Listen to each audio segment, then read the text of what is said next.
Welcome to The Beat, your go-to where leaders, founders, and investors share insights on growth, innovation, and business building. I'm Chitra Nabat, your host. Joining us today is Ian Wijaya, Lazard, co-head North America Healthcare. Ian, welcome. Thank you for joining us. Thanks for having me. You've been in the business more than 2 decades.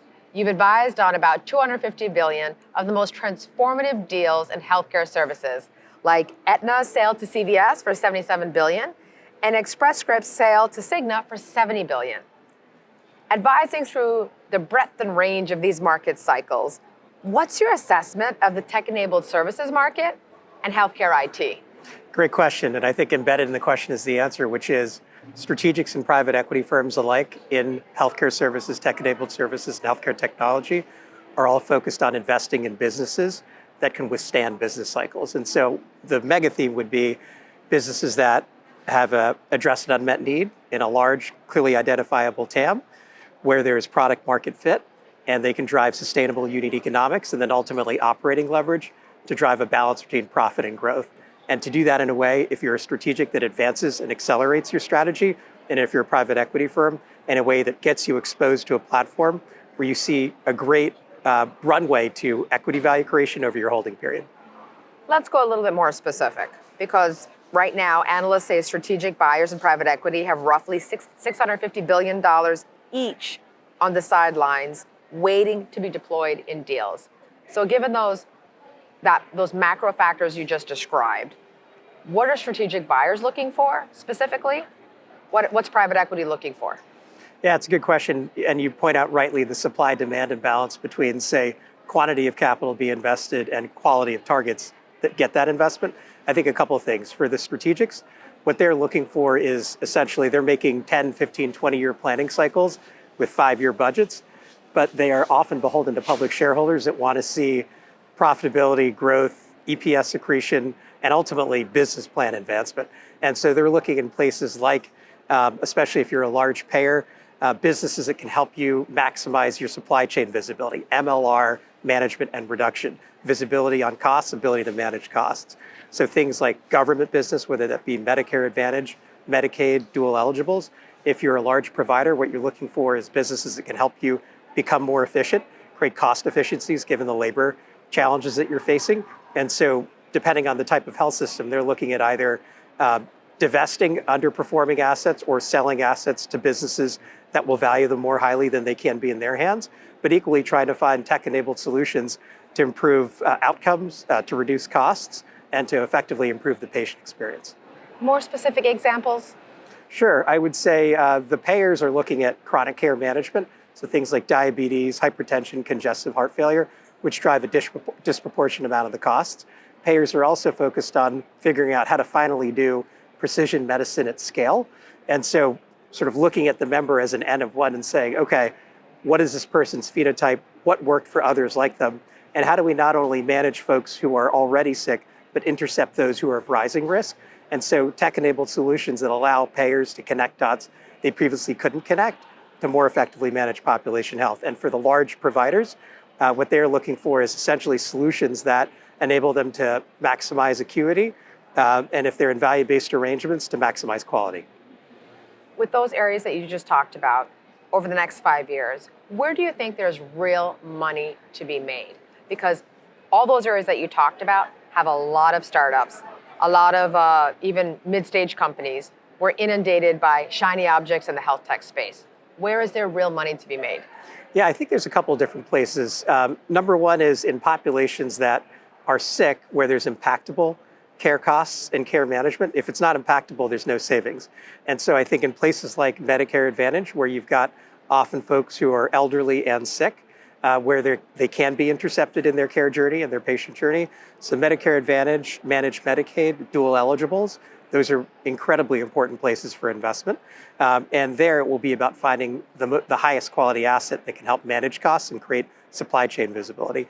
In the context of chronic care management, I think you're going to see in those disease states that drive most of the costs that I mentioned earlier, hyperlipidemia, hypertension, congestive heart failure, a whole bunch of solutions to address that effectively tidal wave of costs that's coming.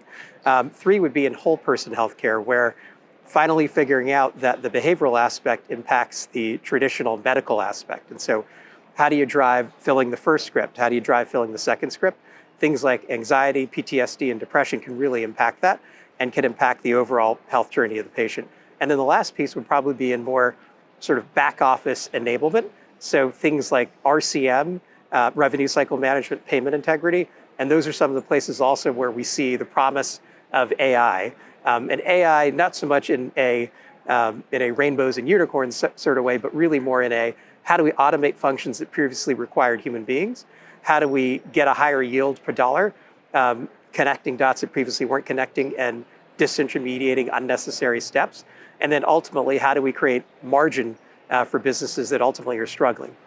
What's the barrier right now to strategics and private equity pulling the trigger? You and I were recently in a private equity forum, and there was a lot of expression, emotion in that room around folks just keen to want to see deals moving and struggling to understand the lack of motion. It's a great question, and in some ways, it's the question. I think there are about three things that are driving the challenges to getting deals done over the past year, and perhaps the promise in that over the coming year. Number one has been bid-ask spreads between buyers and sellers. Number two has been uncertainty regarding the cost of capital, i.e. cost of debt financing and or equity financing.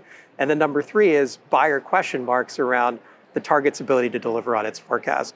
Regarding the first thing, the bid-ask spreads, I think it's by dint of time that you'll start to see deals happen as both buyers and sellers recognize the value creation inherent to putting 2 and 2 together to get 5 or 6 or 7.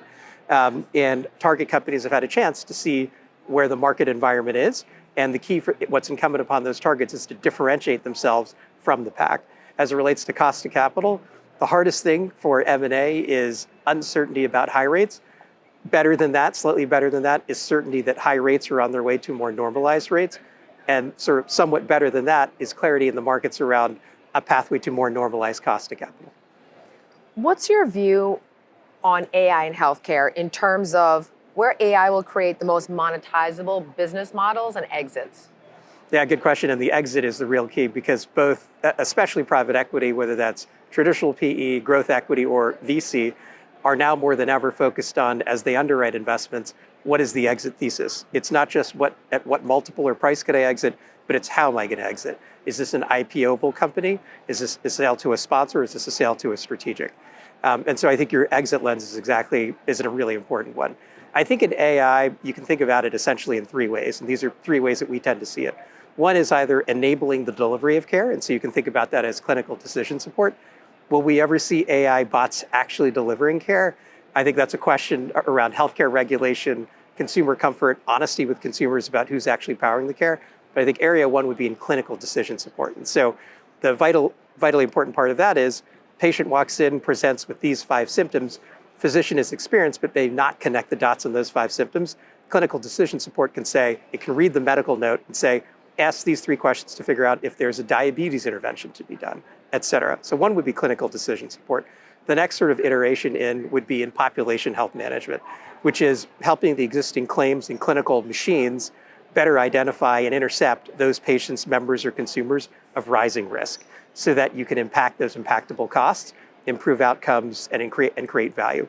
Third use case would be in the context of automation of tasks that previously required human beings to do, expensive human beings, or enabling human beings to do their jobs much more efficiently. And so there's a mix of software and services that can do that. And then the last piece is the wrapper of AI, which is enabling large incumbents to strap targets into their DNA and make their entire enterprise more valuable. And that is going to be a mix of both software and services that enable that. Your view on the IPO market. When will the market open up for health tech exits? And how has the criteria changed for health tech companies to go public? Great question. Right now, we're in an environment where it's really difficult to predict when windows open and when they close. I think the single biggest driver is going to be clarity around the interest rate picture over the second half of this year. You don't know the Fed's done raising until they cut. And so I think a lot of companies are watching the implications of that for the equity market. So perhaps something like the second half of this year, when there's more clarity on, are we at 75 basis points, are we at 100 basis points, interest rate cut. What's important there is to recognize that 5% is not going to 0.5% in that gilded age of 2021 free money. It's really more about 100 basis points down, which means that EV to EBITDA or EV to revenue multiples aren't going to triple overnight.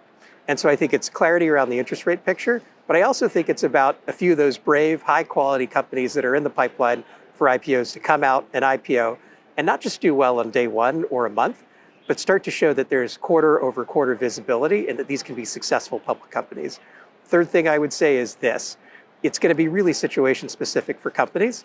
Some companies will be ready to IPO at the second half of this year. Many are planning to. The question is whether they'll pull the trigger. And I think the biggest driver around that will be the degree to which they believe they have something like 3, 4, 5, 6 quarters of visibility on growth and costs so they can be successful public companies and not just meet, but ideally beat their publicly stated guidance. Ian, thank you so much for joining us. Thanks for having me.